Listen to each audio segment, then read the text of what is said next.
السلام علیکم۔ آج کی ویڈیو ہے علامہ اقبال کے ایک شعر کی تشریح۔ جس علم کی تاثیر سے زن ہوتی ہے نازن، کہتے ہیں اسی علم کو ارباب نظر موت۔ یہ شعر مجھے بہت پسند ہے، اس لیے میں نے سوچا کہ اس کی تشریح کر دی جائے، ایک ویڈیو بنائی جائے جو آپ لوگوں کے حوالے کی جائے۔ تو چلیے ہم ویڈیو شروع کرتے ہیں۔ پہلے ہم معنی کی طرف دیکھتے ہیں۔ تو تاثیر کہتے ہیں اثر کرنا، زن کہتے ہیں عورت کو، نازن یعنی زن عورت نہ ہونا یا عورت نہ ہو کر ناز کرنا، ارباب نظر کہتے ہیں صحیح نظر رکھنے والے۔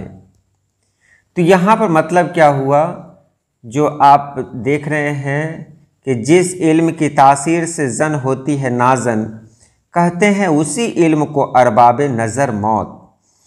تو یہاں عورتوں کے بارے میں کہا گیا ہے کہ عورتوں کے اندر تعلیم کہاں تک ضروری ہے، لیکن اس سے پہلے جانیں کہ اللہ پاک نے دنیا میں بہت ساری جاندار مخلوقات پیدا کی ہیں اور سب کے اندر کوئی نہ کوئی خوبی ڈال رکھی ہے۔ سب جاندار کے اندر وہی خوبی ہے، صرف جاندار نہیں، جاندار ہو یا بے جان ہو، سب کی ایک خوبی ہے اور سب اپنی خوبی کی وجہ سے ایک دوسرے سے ممتاز ہیں، ایک دوسرے سے الگ ہیں۔ اگر ان کے اندر سے وہ خوبی نکال دی جائے تو پھر اس چیز کی کوئی قدر نہیں رہتی۔ مثال کے طور پر اگر آگ کے اندر سے حرارت یعنی گرمی نکال دی جائے تو آگ تو جلے گی، لیکن اس آگ سے کوئی فائدہ نہیں ہوگا، اس آگ کی کوئی قدر نہیں ہوگی، کیونکہ آگ کا استعمال لوگ گرمی کے لیے کرتے ہیں۔ اسی طرح ہمارے ہاں دیکھا جاتا ہے کہ عورتیں ہیں، عورتوں کے اندر تو اللہ پاک نے بہت ساری خوبیاں ڈال رکھی ہیں، لیکن آج جس دور میں ہم جی رہے ہیں اس دور میں شاید ایسا لگ رہا ہے کہ عورت کو عورت بننے میں شاید شرم آتی ہے یا انہیں کوئی کمی کا احساس ہوتا ہے۔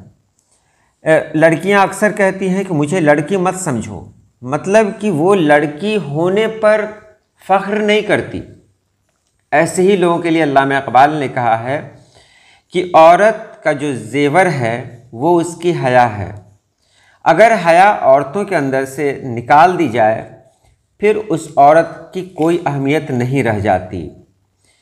یہاں کہنے کا مطلب کیا ہے کہ آج کل تعلیم حاصل کرنے کا جو رواج ہے اس کی تو خیر قدر کی جانی چاہیے، سب کو سب تعلیم حاصل کریں، ایسا ماحول ہو، لیکن تعلیم حاصل کرنے کے پیچھے کیا کیا ہو رہا ہے اس پر علامہ اقبال گہری نظر رکھ رہے ہیں کہ بہت ساری جو بچیاں ہیں وہ علم حاصل کرتی ہیں، لیکن اس علم کی تاثیر ان پر کیا ہوتی ہے کہ وہ نازن ہو جاتی ہیں، یعنی عورتوں کا جو زیور ہے وہ چھن جاتا ہے۔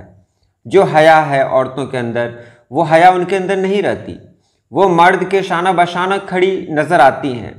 شانہ بشانہ کھڑے ہونے میں کوئی اعتراض نہیں اور کسی کو اعتراض نہیں ہے، لیکن ان کا جو جوہر ہے، حیا ہے، وہ حیا ختم ہو جاتی ہے اور وہ اپنے خاندان، اپنے گھر والے کے لیے وبال جان بن جاتی ہیں اور کچھ ایسے کام کر جاتی ہیں جس سے سبھی کا سر جھک جاتا ہے۔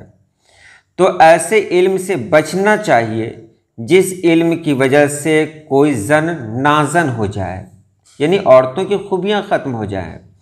ایسا علم جس سے عورت نہ رہے، عورت بھی اپنے آپ کو مرد کہلائے، تو پھر ایسے علم سے بچنا ضروری ہے اور ہم کو بچانا بھی ضروری ہے۔ تو علم حاصل کریں، علم حاصل کرنے میں کسی نے نہیں روکا ہے۔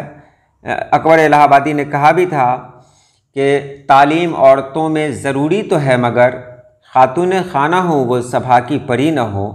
تو بالکل تعلیم حاصل کرنے میں کوئی حرج نہیں ہے، لیکن وہ تعلیم جس سے لوگ اپنے مذہب سے دور ہو جائیں، مذہب کے احکامات کو انفالو کر دیں اور اپنی مرضی کے مطابق زندگی گزاریں، نہ انہیں سنت کا خیال رہے نہ انہیں فرض کا خیال رہے، تو اگر علم سے یہ سب کچھ ہو رہا ہے تو اس علم سے باز رہنا ہی اچھا ہے۔